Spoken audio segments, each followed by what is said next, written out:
Hello friends, आज मैं sir से आपके 10 ऐसे सवाल पूछूंगा जो मोस्टली आप लोग कमेंट्स करते हैं वीडियो के अंदर।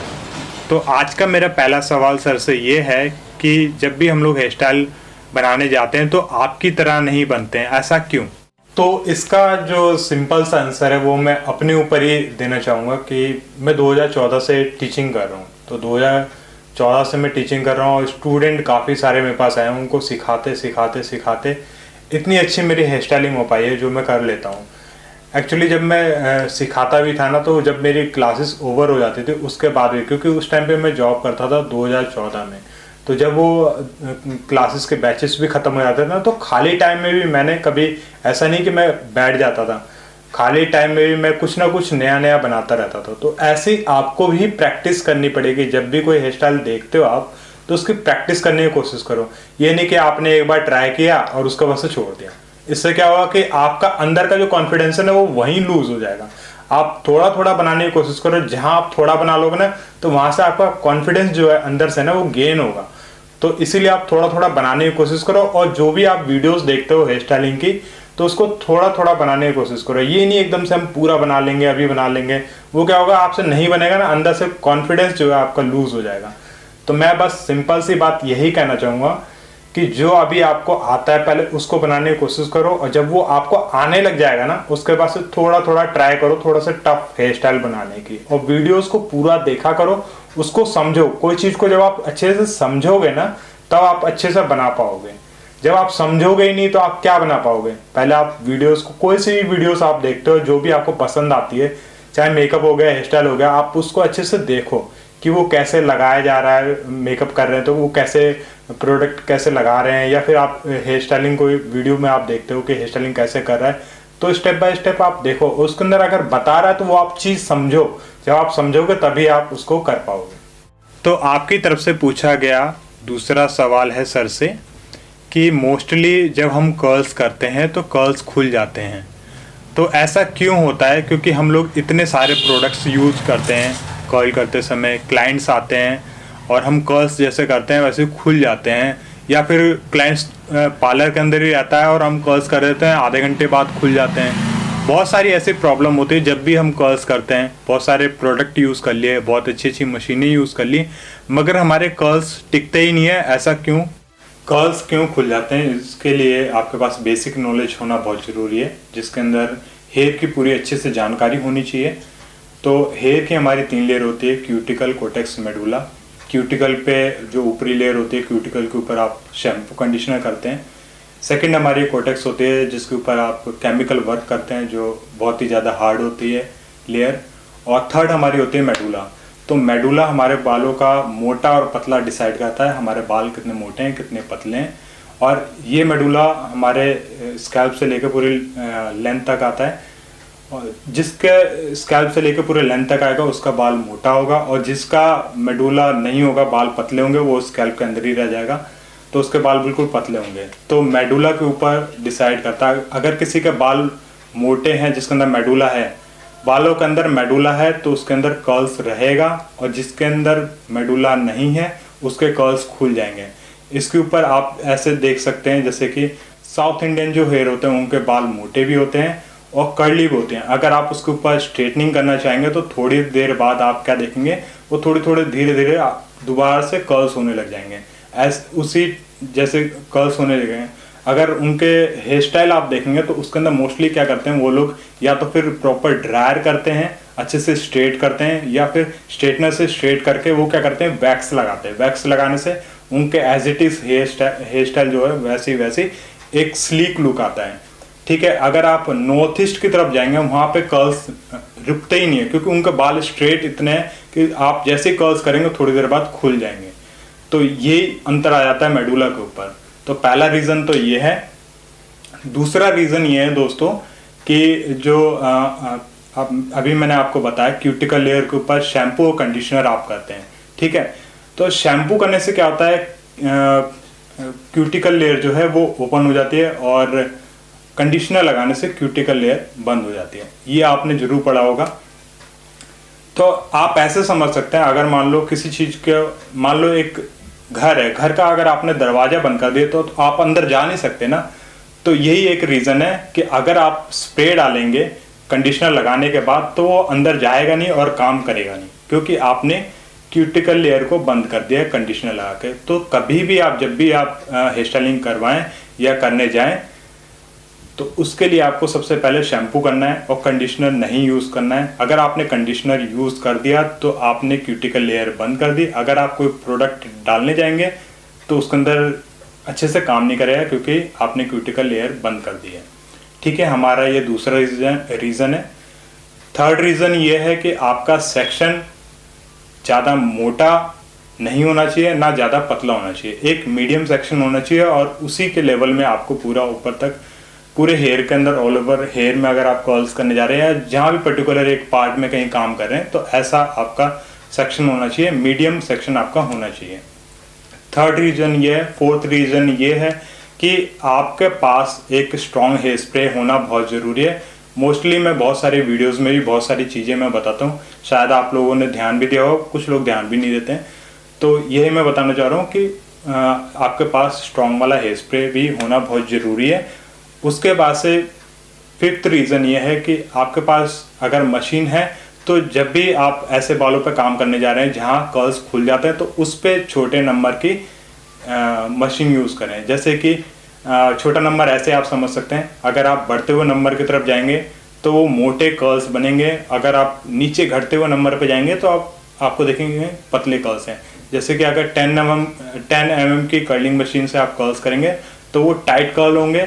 अगर आप वहीं आप 30 या फिर 32 नंबर के कर्लिंग मशीन से आप कर्ल्स करेंगे तो वहीं आपके लूज कर्ल्स बन जाएंगे, वो मोटे कर्ल्स बन जाएंगे। तो जब भी आपको ऐसा लगे कि आपके कर्ल्स खुलते हैं तो वहाँ पे टाइट कर्ल्स करें, छोटे नंबर की कर्लिंग मशीन से कर्ल्स करें। तो ये जो टॉपिक है ये मैंने बनाया है। ऐसे ही मैंने बहुत सारे टॉपिक बनाए हैं और मैं 2014 से टीचिंग कर रहा हूँ और वहाँ पे मैंने बहुत सारी चीज़ें वहाँ पे स्टूडेंट को मैंने सिखाई है। उससे पहले मैंने ट्रेनिंग भी ली है, ऐसा नहीं है कि मैं ऐसे ही डायरेक्ट टीचर बन गया। उससे पहले भी मैंने भी ट्रेनिंग ली है, टीचिंग की ट्रेनिंग ली है। उसके बाद ही मेरे को एज ए टीचर अपॉइंट किया गया था जहाँ मैं सिखाता था। और मैंने बहुत सारी चीज़ें आप सभी के लिए मैंने यूट्यूब के ऊपर अपलोड किया और आई एम श्योर कि आप सभी को पसंद भी आए वो सारी वीडियोस।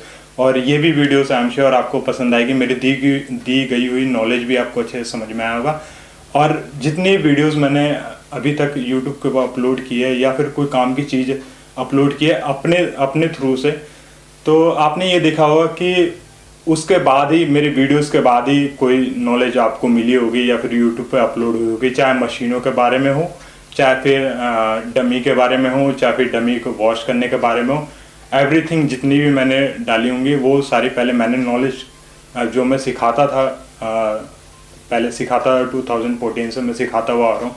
तो जो मैं अकेडमीज़ में सिखाता था तो वही चीज़ मैंने आप सभी को यूट्यूब पे सिखाया। वही चीज़ आज जैसे मैंने अपलोड किया तो लोगों ने और भी देखा और भी वीडियोस बनाई हैं। तो ये जो मैंने आपके साथ नॉलेज जो शेयर की है ये मैं अकेडमीज़ में ही सिखाता था। और आई एम श्योर मेरे को पता है कि इस वीडियो को डालने के बाद ऐसी और भी वीडियोस आ जाएंगी। जो चीज़ मैंने आपके साथ शेयर किया है वही चीज़ आपको दोबारा से देखने को मिलेगी। तो आपकी तरफ से पूछा गया सर से तीसरा सवाल है कि मुझे हेयर स्टाइलिंग का कौन सा कोर्स करना चाहिए, क्योंकि मैं बहुत ज़्यादा कंफ्यूज हूँ, मेरे को समझ नहीं आ रहा मैं कौन सा कोर्स करूँ। क्योंकि बहुत सारे हेयर स्टाइलिंग के कोर्सेस हैं, बेसिक भी है, एडवांस भी है, इंटरनेशनल भी है, तो मुझे कौन सा कोर्स करना चाहिए। तो अगर आप एज ए टीचर आप बनना चाहते हैं आगे इन फ्यूचर तो आपको बेसिक नॉलेज होना बहुत ज़रूरी है। एडवांस हेयर स्टाइलिंग आने चाहिए जो एशियन कंट्रीज़ में यूज़ होते हैं, जैसे ब्राइडल पार्टी इंगेजमेंट टाइप के ये हेयर स्टाइल आने चाहिए। रशियन इंटरनेशनल हेयर स्टाइल आने चाहिए, अवन-गार्ड हेयर स्टाइल आने चाहिए। ये सारे तमाम आपको हेयर स्टाइल आने चाहिए।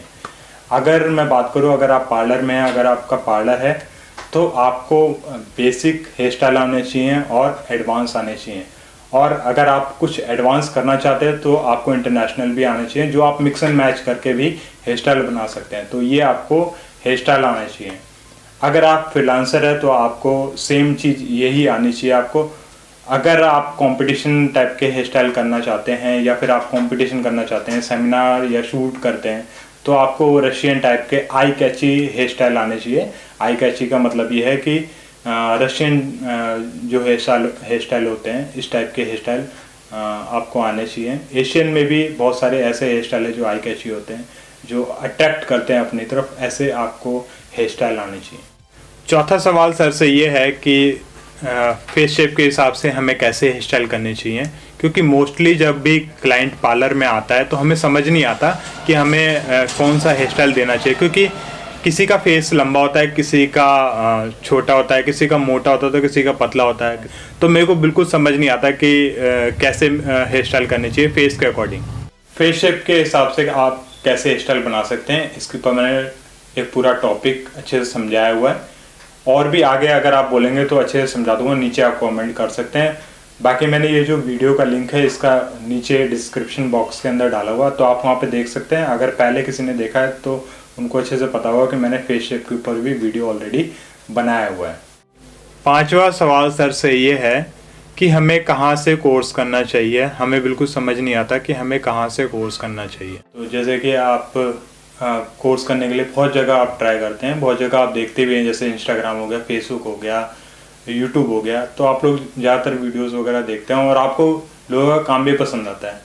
मगर मैं कहूँगा आपको कि एक कुछ ऐसे हेयर स्टाइलिस्ट हैं जो उनका अपना खुद का कंटेंट होता है, खुद के हेयर स्टाइल होते हैं। ये नहीं कि किसी की कॉपी करके वो वीडियोस अपलोड कर रहे हैं फिर आप उनसे अट्रैक्ट होकर उनके पास जा रहे हैं सीखने।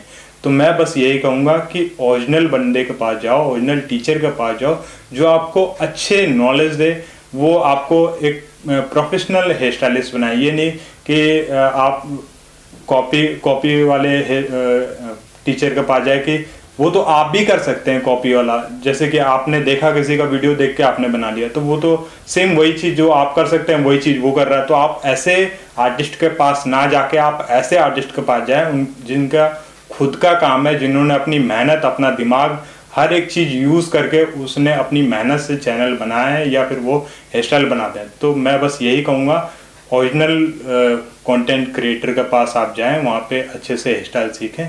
बाकी आपकी मर्जी है, आप किससे सीखना चाहते हैं वो सब आपके ऊपर है। सिक्स्थ सवाल सर से हमारा ये है, ब्राइडल इंगेजमेंट और रिसेप्शन में हमें कैसे हेयर स्टाइल देने चाहिए। तो जैसे कि आपने पूछा ब्राइडल और इंगेजमेंट और रिसेप्शन में कैसे हेयर स्टाइल दे सकते हैं, तो सबसे पहले बात करते हैं इंगेजमेंट में। तो जब लड़की की इंगेजमेंट होती है, बहुत ज़्यादा शाई होती है, तो उसके हिसाब से आपको हेयर स्टाइल देनी चाहिए। जो जैसे कि आप फ्रंट पे हेयर स्टाइल दे सकते हैं, मैसी टाइप के बर्न दे सकते हैं, मैसी टाइप का हेयर स्टाइल ऐसा कुछ दे सकते हैं, ठीक है। सिंपल हेयर स्टाइल दे सकते हैं, क्योंकि सिंपल उस टाइम पे लड़की होती है, तो आप उसको सिंपल हेयर स्टाइल दे सकते हैं। अब उसके बाद से बात करते हैं ब्राइडल की, क्योंकि इंगेजमेंट के बाद उसकी डायरेक्ट ब्राइडल होती है। तो ब्राइडल की बात करें तो उसको ब्राइडल बन देंगे, तो आप फ्रंट में आप वेरिएशन कर सकते हैं, फ्रंट वेरिएशन के आप हेयर स्टाइल बना सकते हैं। फ्रंट में आप कुछ ना कुछ नया दे सकते हैं, बाकी पीछे तो आपको बन बनाना होता है, क्योंकि आपको चुन्नी रखनी होती है।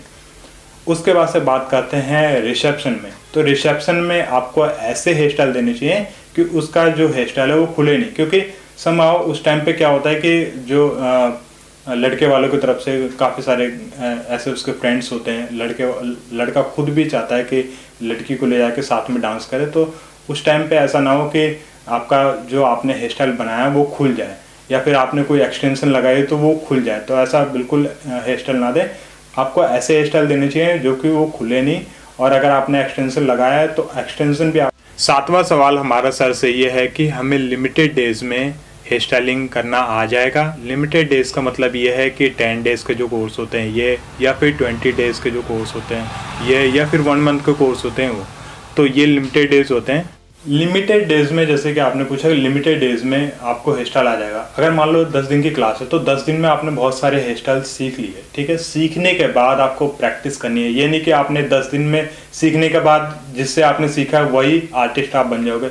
उसके बारे में आप जानो, उसके बारे में आप देखो, उसको अच्छे से समझो कि वो कितने टाइम से, उसका एक्सपीरियंस देखो कि वो कितने टाइम से वो हेयर स्टाइल कर रहा है। तो आप एज इट इज़ वो आर्टिस्ट तो नहीं बन सकते, मगर आप धीरे धीरे प्रैक्टिस कर करके आप आगे बढ़ सकते हैं। तो जब भी ये बात आती है कि लिमिटेड टाइम्स में आप हेयर स्टाइल सीख सकते हैं, तो डेफिनेटली आप सीख सकते हैं। मैं यही कहूँगा, बस आपको मेहनत करने की ज़रूरत है। अगर आप मेहनत करेंगे, प्रैक्टिस करेंगे, तभी आप सीख पाएंगे।